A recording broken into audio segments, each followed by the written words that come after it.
The slave and the lion. एक दास और एक शेर। दास और शेर।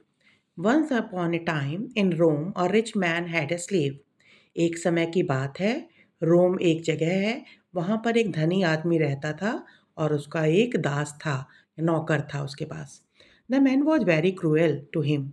जो वो आदमी था, धनी आदमी था, वो अपने नौकर के प्रति बहुत ज़्यादा क्रूर था, यानी बहुत उसको सताता था। So the slave became sick of his cruel behaviour. इसलिए जो स्लेव था, दास था यानी नौकर था, वो बहुत उसके व्यवहार से, उसके खराब व्यवहार से बहुत ज़्यादा दुखी रहता था, बीमार रहता था। He decided to run away from his master. तो उस नौकर ने सोचा कि वो अपना जो मालिक है उसको छोड़कर भाग जाएगा। One day he ran away to a forest. एक दिन नौकर जो है वो भाग गया जंगल की तरफ। There he hid himself in a cave. वहाँ उसने अपने आप को एक गुफा में छुपा लिया। As he lay there he heard the groaning of the lion. जब वह वहाँ लेटा हुआ था, उसने सुना बहुत तकलीफ वाली आवाज़ सुनी एक शेर की, जैसे उसको बहुत कष्ट है। शेर को बहुत कष्ट है, ऐसी आवाज़ उसको सुनाई दी। ग्रोनिंग मतलब डीप पेनफुल पेनफुल साउंड, बहुत गहरा कष्ट वाली आवाज़ जो होती है तो कहते हैं ग्रोनिंग लायन का। He was frightened. वह डर गया। अब शेर की आवाज़ सुनकर कोई भी डर जाएगा, वह डर गया। When the lion came near, जब शेर जो है वो पास आया, he saw that he was limping. उसने देखा कि वो पैर से जो है लंगड़ा रहा था, उसके पैर में कुछ लगा होगा जिसकी वजह से वह लंगड़ा रहा था। The lion came close to the slave and held out his paw. Lion जो था वो जो नौकर के पास आया और उसने अपना पॉ पंजा जो है ऊपर किया। The paw was swollen and a thorn was stuck in it.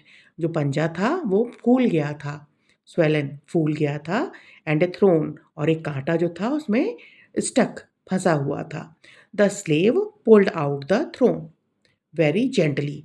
जो नौकर था उसने बहुत आराम से उस कांटे को धीमे धीमे, जिससे शेर को और तकलीफ ना हो, तो आराम से करते हुए उस कांटे को निकाल दिया। The lion was relieved of pain. शेर जो था उसको जो कष्ट था, तकलीफ थी, उससे कुछ आराम आ गया उसको। एंड वेंट अवे, और लायन चला गया। The slave and the lion became good friend. इसके बाद से वो नौकर और शेर दोनों अच्छे दोस्त बन गए। Some days later, the slave was arrested by his master's men. कुछ समय के बाद उस नौकर को जो उनका मालिक था, उनके आदमियों ने पकड़ लिया। He ordered his men to put the slave before a hungry lion.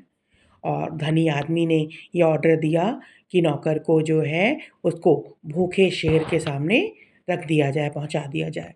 The day of the punishment was fixed.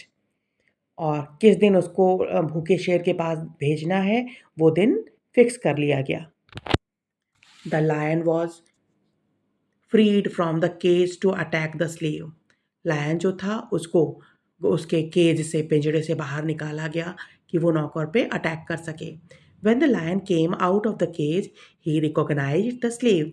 जब जो वो लायन था, वही लायन था जिसको उस नौकर ने बचाया था, उसके कांटा निकाला था। तो when the lion came out of the cage, जब लायन जो है पिंजड़े से बाहर आया, ही recognize the slave.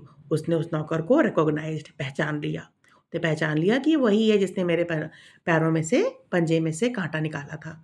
He walked slowly towards him. वो धीमे धीमे नौकर के पास पहुंचा and began to lick his hands out of love. और वो अपनी जीभ से उसके हाथ को चाटने लगा, प्यार से। प्यार दिखाते थे ना जानवर, क्या क्या करते हैं, अपनी जीभ से चाटते हैं। It was the same lion, his friend, whom the slave had helped in the forest. ये वही वो जानवर लायन था, उसका दोस्त जिसको उसने नौकर ने हेल्प किया था जंगल में। It was a wonderful site. यह देखने में बहुत अच्छा लग रहा था। लायन जो है वो तो काट लेता है ना, मार देता है, लेकिन यहाँ वो जानवर जो था, लायन आदमी का हाथ चाट रहा था। तो ये सीन जो था बहुत अच्छा लग रहा था देखने में। The slave was set free. Slave जो था, नौकर था, वो फ्री हो गया। And the lion was given to him as a reward. और वो शेर जो है वो लायन को उसको दे दिया गया, स्लेव को, इनाम के रूप में। ठीक है। Kindness is always rewarded. अगर आप दयालु हैं, तो आपको हमेशा रिवॉर्ड मिलता है, आपको उसके प्रति आप अगर दयालु होते हैं, तो आपके साथ अच्छा ही होता है। When we are kind to others, हम जब दूसरों के प्रति दयालु रहते हैं, God is kind to us, भगवान हमारे प्रति दयालु रहते हैं। We should be kind in our words and in our action. हमको क्या करना चाहिए? दूसरों के प्रति अच्छे से बात भी करनी चाहिए और उनके प्रति अच्छा व्यवहार भी दिखाना चाहिए, दयालु बनाना चाहिए, किसी को कष्ट नहीं देना चाहिए।